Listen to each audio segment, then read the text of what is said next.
Hi, I'm Matt from Tubby Tarot. Welcome to another Sunday Tarot deck review. Today we're going to be looking at The Good Tarot.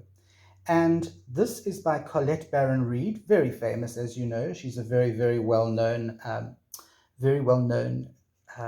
personality in the tarot deck world. The deck is by Hay House, so you know that the quality is going to be pretty good. Comes in a nice little box. It's quite a fat box because the cards are quite large. It's okay.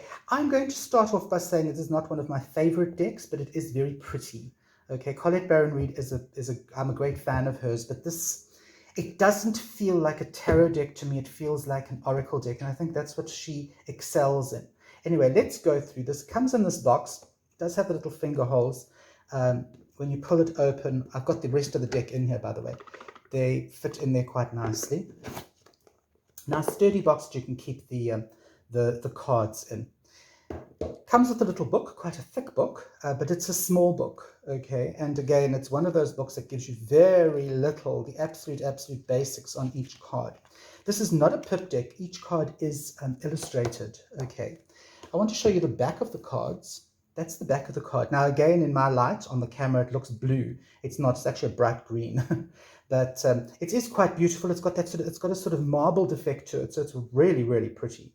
Cardstock is good. It's very Hay House, which is normally, they're like Blue Angel. The Hay House style cardstock is pretty good. The cards are more square than long, so they are quite big cards, and they fit nicely into the palm of my hand. They are high gloss, so reading outside and under bright light is going to be a bit of a challenge. And yeah, they shuffle nicely. I find that glossy cards tend to shuffle much better than the matte cards. So yes, it does shuffle nicely. Okay, let's go through the major arcana, and as we go through, you'll kind of get the idea why I feel this is more of I feel it has the feeling of an oracle deck more than a tarot deck. But let me show you. That's the Fool card. All right, you can see it's got a lot. It's very soft. There's the Magician. He always reminds me of Father Christmas for some reason. I don't really like that Magician card. Here's the High Priestess. You'll notice there's an emphasis on faces. There's a lot of close-up faces here. There isn't any, there isn't really a correlation between the Rider-Waite-Smith deck here. So it's more interpretive, but you know what that means. You know that this is the Empress. You know what she represents. Okay. This is the Emperor, and I don't like that because you can get very confused if you just glance at it with the Strength card. So that's the Emperor card, King of the Jungle. This is the Hierophant. Can you see these cards are absolutely beautiful, but they are more oracle.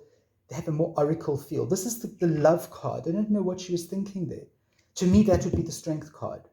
Okay, but anyway, that's Love. Here's number 7, the Chariot. That's, you can kind of see as the Chariot, white horse, dark horse. There we've got our charioteer. Here we have Strength. Now, again, Strength, beautiful. I love that. But if they're going to make the Love card and this one the Strength card, they can actually interchange them. Okay, but anyway, that's Strength. Here we have the Hermit. I kind of like that because it's a locked door. It looks like a big iron or wooden door. But what I hate about this card is they've plonked the number right in the very middle. Why would you do that?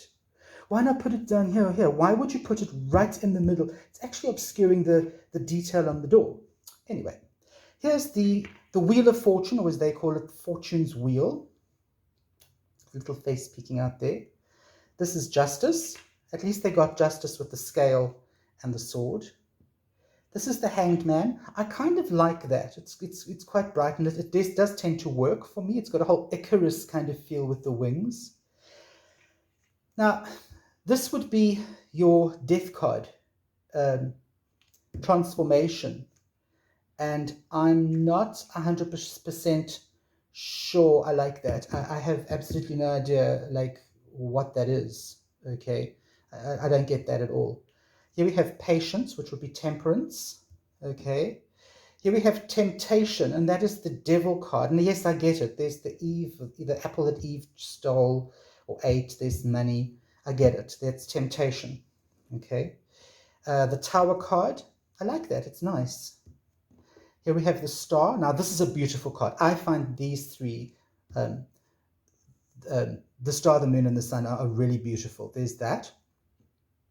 And they all have that sort of Art Deco look. There's the moon, and there's the sun.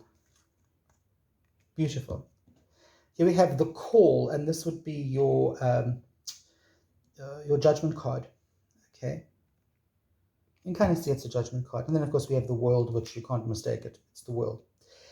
Not a huge fan of this deck. I think it's beautiful. Please don't get me wrong. It's a beautiful deck. Of course, I'm a Colette Baron Reid fan, so even if she brought out an absolute shite deck, I would still say, wow, it's really good. But it reads more like a